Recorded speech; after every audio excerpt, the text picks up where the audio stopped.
من حكم الآباء نقرأ: يحكى أن أحد الحكماء خرج مع ابنه في مساق ليعلمه من تجاربه في الحياة.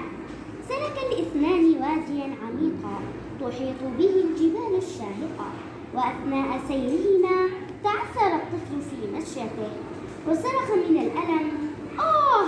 فإذا به يسمع من أقصى الوادي من يرد عليه: آه!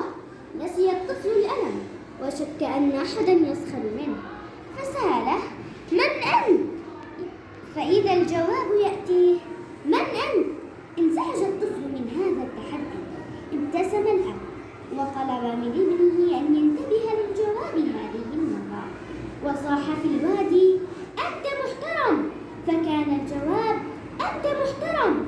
عجب الطفل من تغير لهجة المشير، ولكن الأب أكمل قائلا: كم أنت رائع! فرد المجيب: كم أنت رائع! ظهر الطفل مما سمع. حينها خاطب الحكيم ابنه قال: